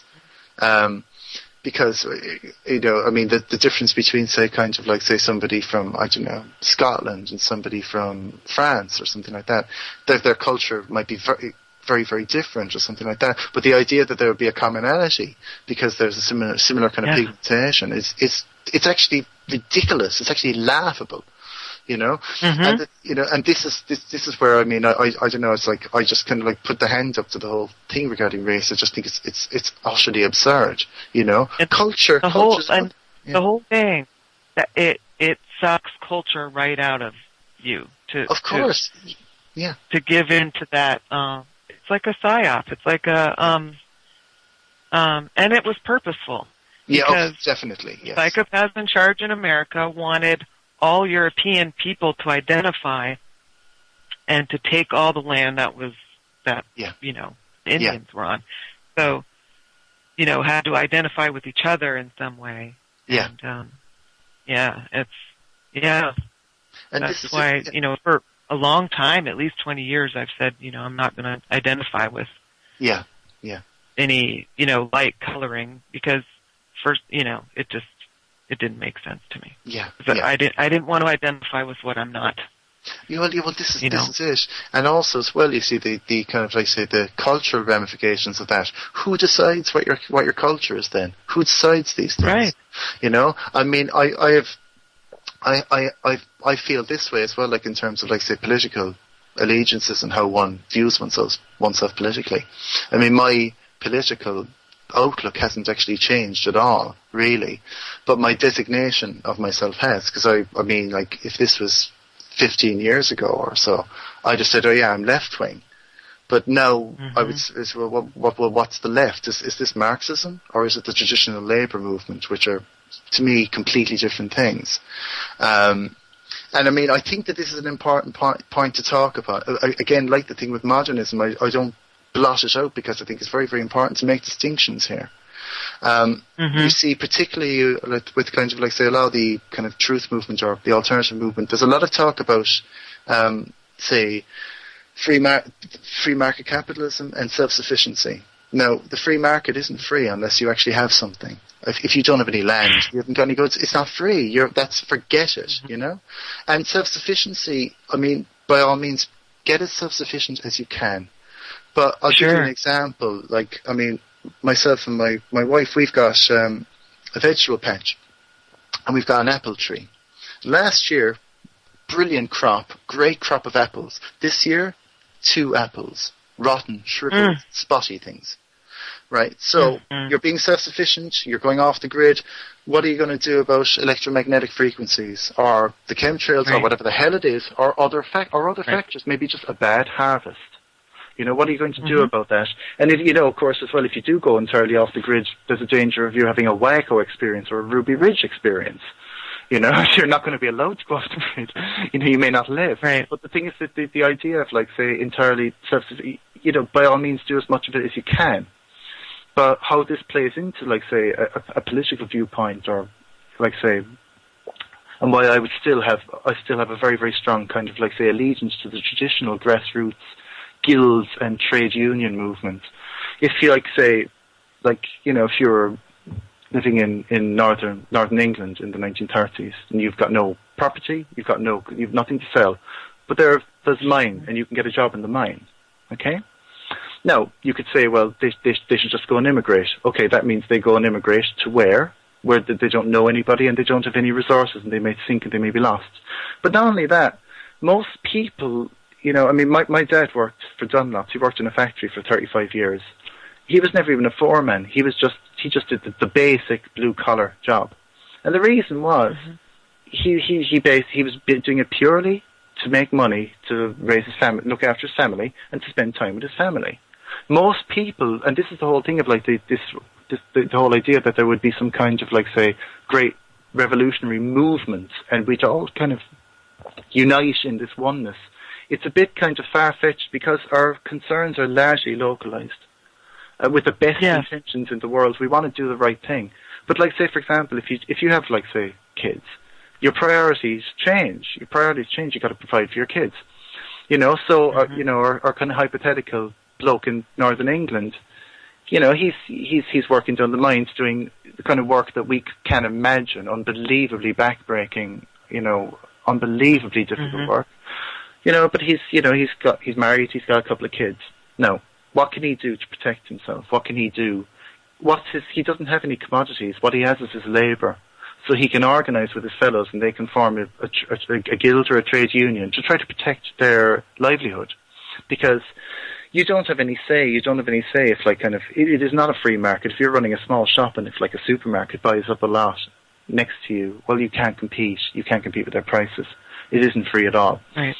You know? And I draw a major distinction between that, like, say, what I would regard as the traditional labour movement and Marxism. You see, I view Marxism the way a pagan would view the monotheisms that co-opted the feast days and the symbols and things like that. You know, it claims, oh no, that the diggers, that was us. Oh no, that's all part of our thing. Well, actually, no, I'm sorry, that was before, long before Marx. You see, Marxism is it's a fundamentalist ideology, complete with a dead bearded patriarch whose predictions failed to come true. Complete then with the kind of the attempt to modify reality to kind of, like, to conform with the failed predictions. You know, and the thing is, it's you know, even with the kind of, like, best will in the world, like, if somebody says, well, as a Marxist, that they're automatically kind of putting themselves in a box there, you know, that they're going to have to conform to the to whatever the teachings are, whatever. But my attitude to it is, okay, if Marx says, yeah, let's talk economics, let's talk money, because that's all it is down to as far as I'm concerned. Not identity, not all these other things, because after all, our hypothetical Yorkshire miner within the Labour movement, he wouldn't recognise the Labour Party today. He wouldn't recognise these things. Right. They've changed. They've changed, and people haven't been consulted about it. So even if you do sign up to a belief, a kind of like, say, some kind of belief system, some kind of party, you're subject to changes and forces that you're not going to be consulted on that. And I think this is very, very pertinent in terms of free speech. Like there are cases now, like when you have, like, say, if there's, like, say, the BNP or some of these kinds of, like, these tiny little crank bigot organisations, if they're going to have a rally or if they're going to speak on the mainstream media, you have socialist workers protesting against them. You know, anti-fascists protesting against free speech. I mean, square that one. I mean, right? You know, for a variety of reasons, that's wrong. One, well, have you the right to say that somebody cannot speak? Most of the point, does somebody have the right to prevent you from hearing what somebody else has to say? No, they don't. You know, but not only that, what about when the definition of that party changes and you don't agree? Do you think that they're going to countenance you and your viewpoints? No, of course they're not. You see, it goes this way. Free speech means free speech for everybody. But apart from anything else, I don't know. I mean, I like to know where people are coming from. I'd rather know my enemy. You know, I'd rather know what people are actually thinking. You know, I don't want to hear kind of, you know, do you know what I mean? You know, because you don't want to be bitten on the back, you know, further down the line. You know, and there's something that, I mean, I like I said, I try to avoid the mainstream media, like, but there's something that you see a lot of, and there's this kind of, like, I'll give you an example, you know, to mention Russell Brand, he's another one of these people, like, what kind of holes do we need to crawl into to get away from this guy, you know? It's like, you know, you know, it's like about 6 or 7 years ago, like, this guy, you just could not stop hearing about him, you know? And I don't, you know, I mean, because I haven't listened to him or anything like that, you know, I haven't gone out of my way to listen to him. I've tried to avoid listening to him because of a few brief clips I've seen. I thought, I don't particularly like what I'm seeing here, or I don't particularly agree with this. More to the point, this guy's a comedian. I just don't really find him funny, which is the main thing. But I remember seeing a clip with him a couple of years ago, and he was confronting there was some young fella who was a BNP supporter. You know who the BNP are? The British Nationalist Party. They're a tiny party of bigoted cranks, you know, and they're always like having pushkas. They're always deposing of their leaders. They're a joke, you know. But anyway, instantly off the bat, Russell Brand was like, "Oh, you're racist. That's wrong. You're just racist." And there was a couple of things interested me about that. There wasn't a gradient thing. He didn't start saying, "What do you mean?" What it was straight in. It was attack. It was hysterical. It was like a hyena instantly. And then the pragmatist in me thinks, well, okay, how's that young fella? What's he going to do? He's going to think, oh, gee whiz, it never occurred to me. Hey, they're actually racist. That's wrong. Duh. You know, of course he fucking knows that. So he's going to think, oh yeah, you're that guy, that really, really rich rock boy. He's not a rock star, he's a comedian, isn't he? Right, whatever he is. Yeah, that guy's right. Of course it's going to harden his viewpoint, it's going to harden his position, which is precisely the point of that kind of thing, is to create partisanship. I mean, it reminds me of I remember, like, about 20 odd years ago, like, meeting through a mutual friend, met this bloke in a pub. Really, really nice guy, like, he was, you know, really sound. And, I remember being really surprised, I don't know, something came up, somehow the subject of, homosexuality came up in the conversation.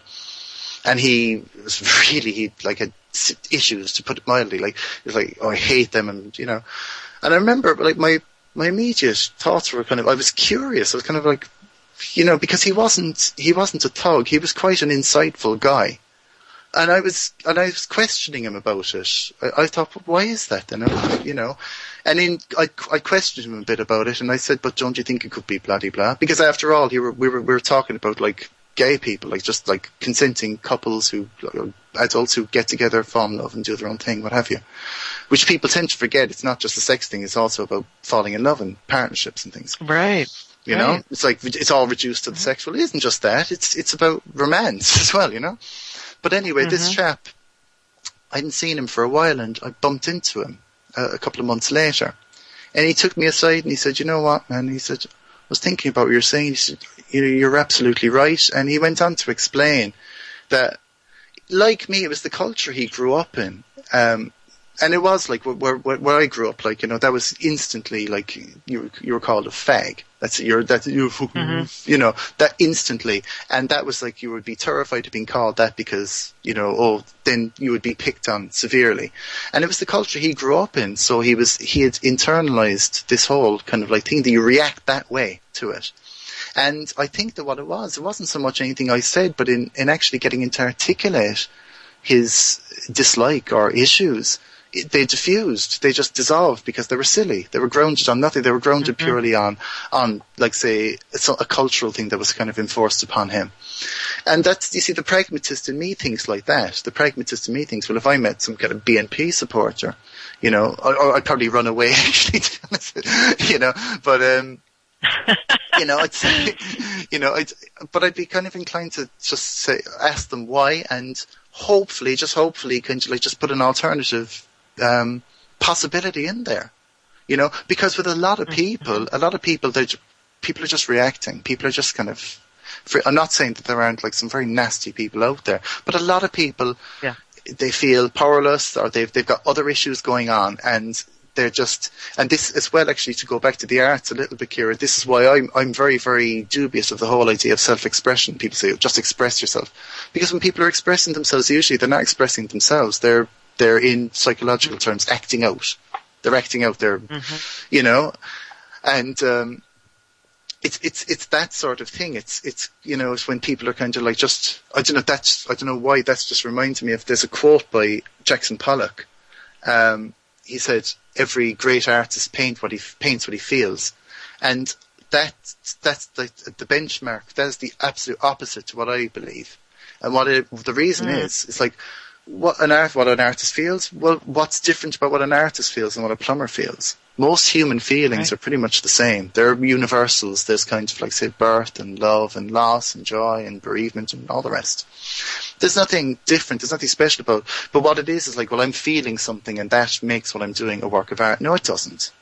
What would make it a work of art is that feeling being translated into something that's perhaps interesting and unique and aesthetically beautiful or interesting or aesthetically that works, independent of that person's personality, independent of the artist, independent of the biography, independent of like images of Jackson Pollock drunk flinging paint around and stuff like that. Does the painting actually speak independently of that? For a lot of people it probably does, that's fine.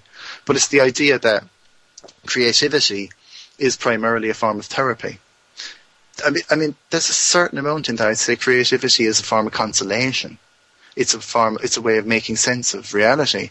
And it's a way of, like we were saying about earlier, about all those fleeting sensations, it's a way of giving them permanence. There's something solid there. There's a painting I can look at, there's a book I can read, But it has to kind of primarily work as an aesthetic experience rather than purely, because it's really, it's like an artist's feelings are no different to anybody else's feelings. All people feel intensely. There are no ordinary people, there are no civilians. There are lots of people who think they are and try to, and certainly pretend to be, and they assume the guise of it. But nobody is inside. Nobody is ordinary. So we were talking earlier about the beauty getting sucked out of art by the psychopaths in charge, and how popular culture plays into this and grooms us and our children and our culture. And so. I think I also like Thomas's concept of the consciousness insurgent. Oh yes, so absolutely. I think about different ways of so how am I going to be a consciousness insurgent? Yeah. And for me, part of it is beauty. So I have this Instagram account, and I literally packed it solid with like flowers and hummingbirds and just all the beautiful things around me where I live in the mountains. Yeah. And that's one of my forms of insurgency is absolutely. Because I had this vision over last winter of morning glories growing everywhere. Oh, wow. And so I planted them everywhere and they grew everywhere. And the thing about the morning glories is that, you know, they're so beautiful and unique and so fleeting. And that's, you know, beauty is so fleeting. It is. But they're here. I mean, they exist, and so I wanted to capture each one of them. And so literally, I mean, there were some days where, like, you know, 10 pictures of flowers are coming up. Boom, boom. That's beautiful, though. You see, because also as well, because when you're doing that, when you're photographing them and when you're putting them onto Instagram, you're engaged with them, and that's where your consciousness is. This is a very, very important thing to think about. Not only the propagation of that, but immersing your consciousness in that. And that's another reason as well, like I said, I don't dwell too much now into, like, say, a lot of the conspiracy stuff, just because, you know, well, apart from the fact that I think a lot of it is silly, because, like, the whole, like, say, for example, it's so obvious that they're playing with the whole Illuminati symbolist thing. You know, it's like, more symbolist. You know, are you going to be complicit in it? You know, it's, you know, but it's also, it's where your consciousness goes, and it's the effect, and it's if there's nothing you can do about it, if there's actually nothing, there's one of these things that I saw, like, posted all over Facebook. I didn't actually watch it, and I haven't commented on it, but it's of a woman walking through the streets and being harassed. You know, I mean, I'm not walking through the streets harassing women, and I'd like to think that I'd have the courage to intervene if I saw one being harassed. But I know that just watching that, it would just fill me with a sense of helpless rage and frustration. And this is the trouble, you see, as I suppose, is be distinguishing between what's educational, what's informing you, and what's just purely making you despair. And tearing people apart. I mean, there's you know, there's a war against culture, and there's a war, you know, that's sort of directed at all of us individually, depending on who we are, and it's meant to divide us. As men and women, as adults and children, as, you know, to put a wedge, and that's, you know, Absolutely. I really think that those kind of things play into that, because, you know, it triggers everybody's stuff, and so then people are fighting each other based on their triggers, and you know, so I don't engage in that stuff anymore. I really try to stay away from it. Sometimes I get sucked in. I know, but it's sometimes, though. Sometimes you have to step in, though, because sometimes you have to fight in some way. You have to contribute. You have to comment. Sometimes you can't keep yourself completely immune from it, you know. But there is. You're absolutely right. There is a very, very definite concerted effort to pitch people against each other. I mean, the whole idea, and this is one of the insidious things of identity politics, where you get people to identify on really, really spurious grounds, and to fight for the so-called collective interest. But within those collectives, there are sub-collectives. You know, and it's ridiculous. It's based. Their fault lines.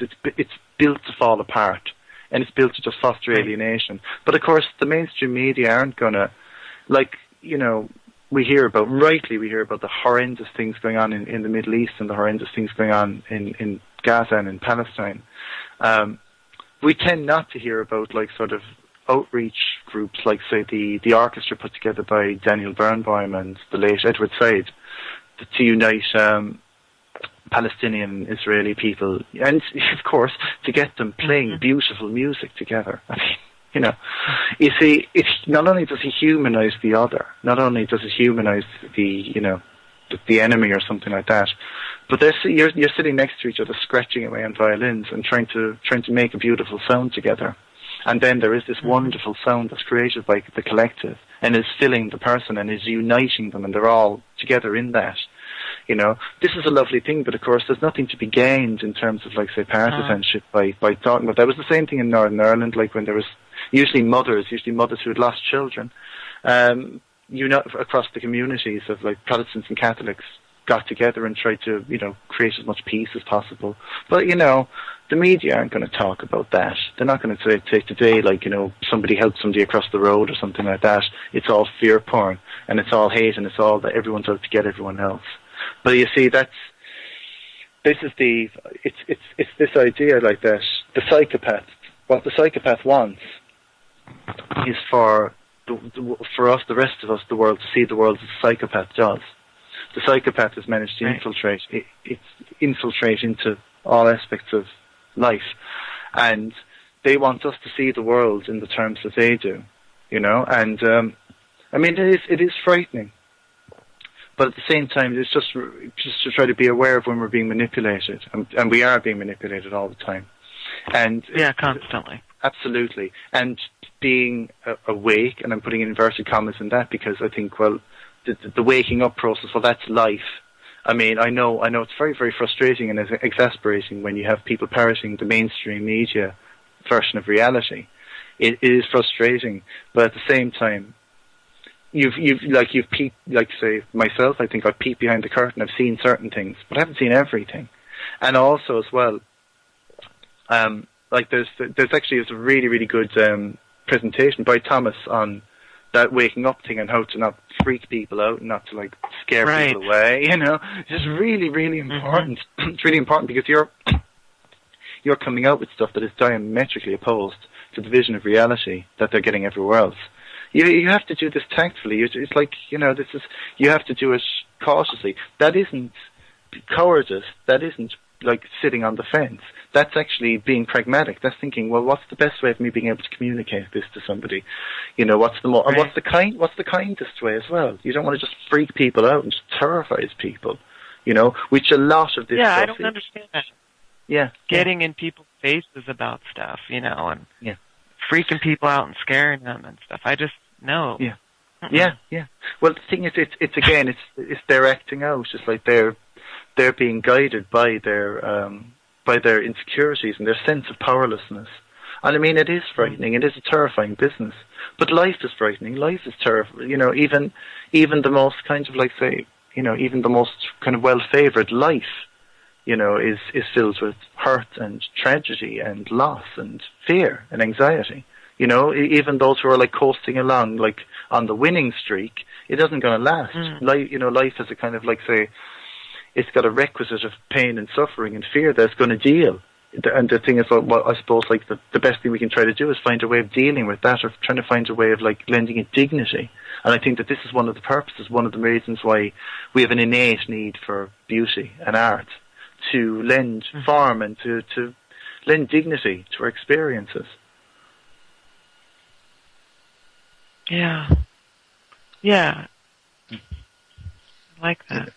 Oh, thank you. You know, when you were talking about the orchestra earlier, you know, the Palestinian and Israeli people getting together and making music. That's like the vision of the big drum in Native America. Oh yeah. Is that before the Europeans came over, people had their own sort of individual hand drums they sang with. Yeah. And the big drum came after contact. Yeah. And there's a story about a Lakota girl who her village was invaded, and she hid in a pond breathing through a reed for 4 days. And so she had a vision while she was under there of the big drum. And first the big drum had all the different tribes coming around and singing together. And then after that, all the tribes of the world, all the people of the world came around the drum. And so, that's a beautiful idea. Manifesting, it is. Yeah. I mean, just in my life, it's manifested, I guess. I was taught how to sing that kind of music, and I'm kind of like a bridge, I guess, between Native America and non-Native America. Yeah. That's beautiful, though, because those traditions can come together as well, and you can communicate them. And you know, you see, this is the lovely thing about culture is it's available. It's available. This is the lovely thing about it. You're not excluded by something just because it's from somewhere else or seems to be done by other people. You can still appreciate it. You may not entirely understand it. You may not get it, but it's a beautiful thing in that it's actually there. And it's also as well like kind of like I kind of get a bit exasperated when people like say like friends of mine who are musicians like complain about there's no good music out there. I said, well, there is. You just have to look, you know. You just have to look. And if you're tired of like say the kinds of music that you've been listening to, well, maybe just look further afield. Look into kind of like music from another part of the world, another culture, or something like that. You know, it's all out there.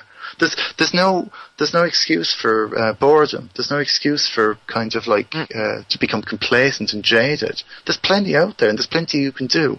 And like what you're talking about, being kind of like completely suffused by these beautiful flowers. It is there. It's just if you just look, it's just we're surrounded by wonderful things and fantastic things. Particularly as you point out, these fleeting things, these just the change of light, patterns on water, all of these things. These are absolutely wonderful and fantastic phenomena. They're available, And the thing is, it's unique. It's a little bit like kind of like if you're sitting down, like I was up in the woods during the summer with my other half, and there's this beautiful, massive dragonfly. And he circled and he hovered above us, and then he was gone, and that's it. And that moment won't be repeated. There'll be other moments that might be like it, as wonderful as it, but just these beautiful little moments. This is fantastic, and I think that it's very, very important to be as much as possible in a place of gratitude. Where you can to be grateful, because it's ingratitude. It's looking at what we don't have, and it's very interesting that thing you were saying about the definition of race being what you're not. And this focus on what we don't have. It's this focus on, which is why, of course, we live in this unbelievably corrupt world. Like there was, like where you have like these, like ridiculous amounts of money. There was some, I don't know, is it some sports guy who was given like $55 million for like a day's work, an hour's work, or 50 minutes work or something, I don't know. But that's small stuff compared to like the large scale banking. Usury, global usury, essentially that's what it is, which we'll never actually be able to pay off. You see, that actually can't go on. That actually does have to end. How it's going to end, I've absolutely no idea, but I fear that will, not being the voice of doom here, but it can never actually be paid off. That can never be paid off. This is very, very, very, very scary. But I think that's all the more reason, really, to try to focus away from the artificial psychopathic world and the artificial psychopathic culture, and try to strengthen. Because the thing is, we don't,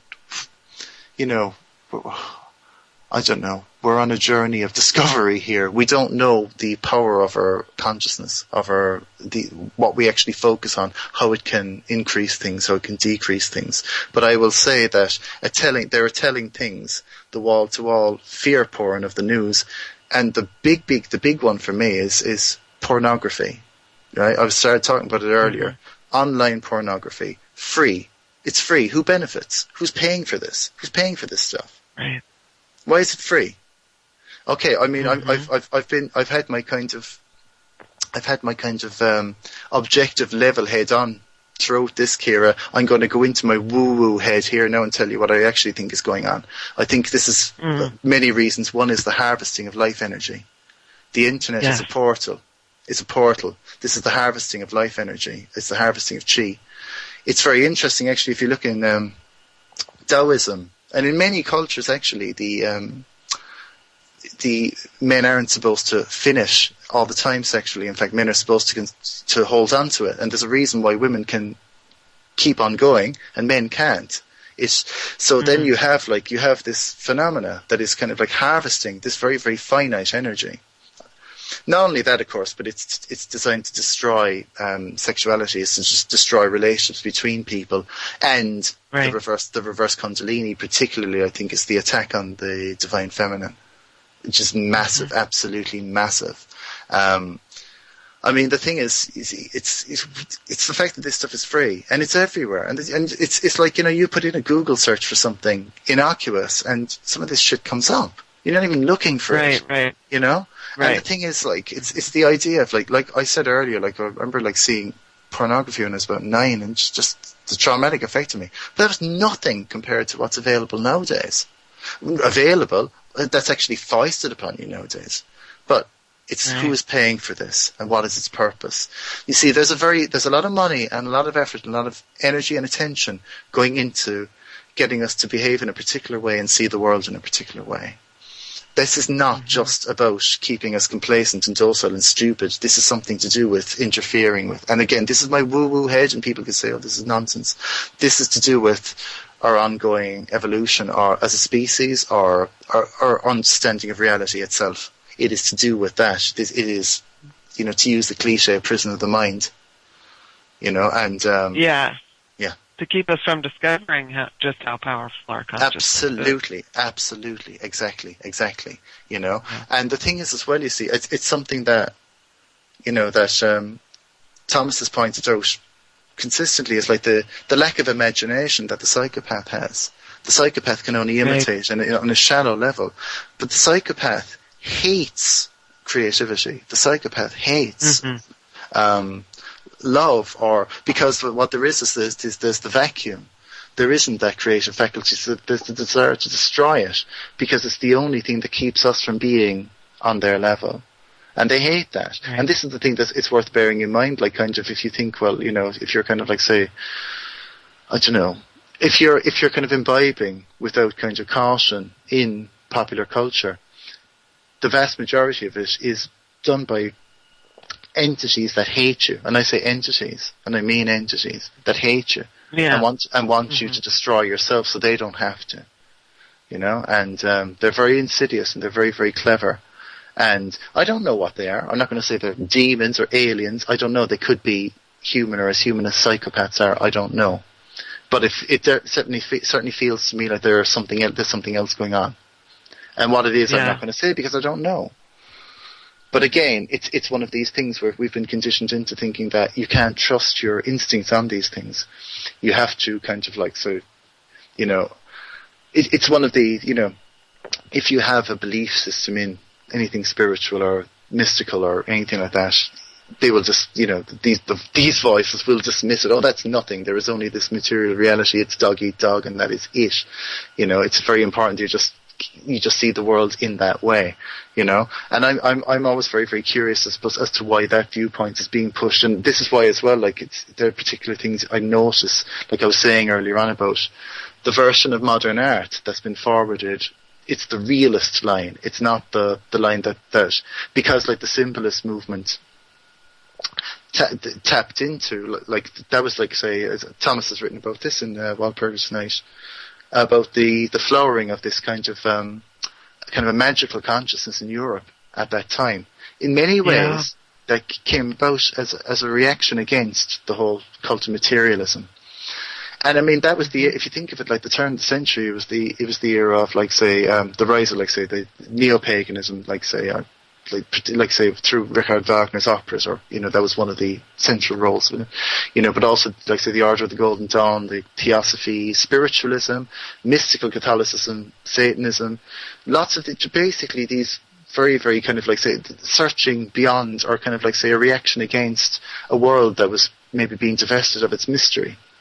And like I said about like many of these symbolists, they may even if they're agnostics themselves, even if they didn't have a belief system, they recognized that there was something fundamental, a fundamental need in humanity for this interaction, these mysterious correspondences between things. That this isn't just we're not just like, you know, these kind of, like, say, meat robots, you know, just merely subsisting, you know. There is more, and and that's another thing as well. It's like, kind of, when I was saying about self-sufficiency earlier on, I mean, as a musician, particularly, like, kind of, you know, self-sufficiency is a nice idea, like, but if you asked me to make a guitar, I'd be buggered, right? You know, I'd have a plank with some shoelaces attached to it, you know. Right. You know, there are people who do it a lot better than me. You know? And this is the thing, you see. It's like, I don't want to live purely subsisting. I don't want to. We're supposed to live in community. Exactly. This is it. Yeah. You know, and we're designed for it. Yeah, we are. We're designed for it. We're designed to be able to contribute to it, you know, and to be able to give, and to be able to be interdependent in some capacity, you know. But obviously, of course, not kind of, like, say, not ceding control to kind of like these larger agencies, like, kind of, like, say, be they corporate or whatever, you know. But of course, that's inhuman, and you can tell by the effects that they have, the devastation they have, not just environmentally but culturally. What these forces have, the whole kind of like Coca-Cola and monosodium glutamate culture, it destroys everything around it. It's completely, it doesn't work in concord with anything, with culture or environment or anything. Life itself. Exactly. Yeah, life itself, indeed. Yeah. Wow, we've already reached our the end of our journey here, and it's been quite a pleasure to talk to you, Gavin. And It's been lovely. Yeah. Would love to have you back. That would be great. I'd love that, Kira. I really enjoyed it. It's lovely talking to you, and it's been a great pleasure to be on your show. Thank you so much. No and thank problem. you, listeners, for joining us.